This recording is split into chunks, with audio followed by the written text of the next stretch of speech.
जनता पक्षाच्या सक्सेसफुली काय काय जनतेकरता ज्या योजना केल्या त्या पूर्ण करतायत।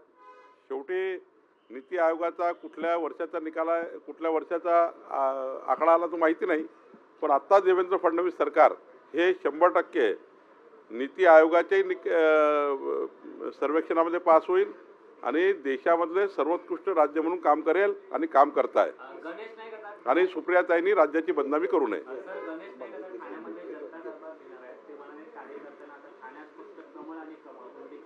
नाही, आता आम्ही महायुती म्हणूनच आमचा राज्यामध्ये आम्ही लढणार आहोत। शेवटी त्या भागातल्या कार्यकर्त्यांची जी भावना असते ती मांडावी लागतं। राज्य हे महायुती म्हणूनच लढलं पाहिजे। आम्ही विधानसभेमध्ये महायुतीत लढलो, लोकसभेत महायुतीत लढलो आणि ही गोष्ट खरी आहे की लवकरच या महाराष्ट्रामध्ये भारतीय जनता पार्टी आणि शासनाचा समन्वय करण्याकरता आम्ही संपर्क मंत्री देतो आहेत। लवकरच संपर्क मंत्री म्हणजे भाजपाचा आणि सरकारमधला समन्वय करण्याकरता एक आमचे जे पालकमंत्री आहेत त्यापैकी कुठला तरी पालकमंत्री कुठल्या तरी जिल्ह्यात असेल, जेणेकरून त्या जिल्ह्याचा आणि संघटनेचा आणि सरकारचा समन्वय होईल याकरता आम्ही संपर्क मंत्री त्या ठिकाणी नेमतो आहे। त्यामुळं लवकरच या ठिकाणी असे संभ्रम दूर होतील। याला जोडूनच असं की शिंदेच्या शिवसेनेकडनं आता गणेश नाईकांच्या विधानावर प्रत्युत्तर देण्यात आले। जर शिंदे ठाण्यात गणेश नाईक जर ठाण्यामध्ये जनता दरबार घेणार असतील तर आमचेही मंत्री पालघरमध्ये जाऊन जनता दरबार घेतले पाहिजे ना।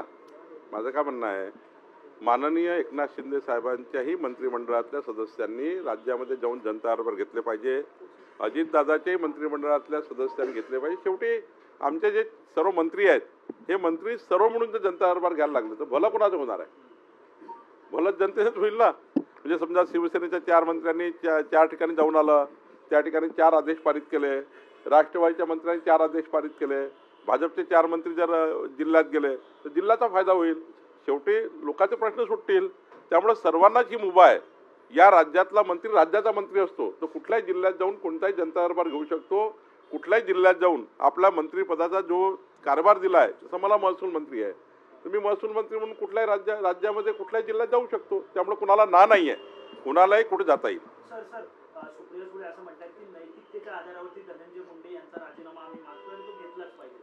सुप्रियाताईंना माहिती आहे की महाविकास आघाडीच्या काळामध्ये किती राजीनामे झाले, किती मंत्री तुमचे डॅमेज होते। त्यामुळे सुप्रियाताई जरा थोड्या काही दिवस स्वस्त बसलं पाहिजे, त्यांनी सरकारचं काम वगैरे बघितलं पाहिजे। अजून नवीन सरकार आहे, 1-2 महिने झाले सरकारला, जरा आमचं काम बघा, चांगला काम पुढं होईल। मी एकच सांगेल, एक दिवस असा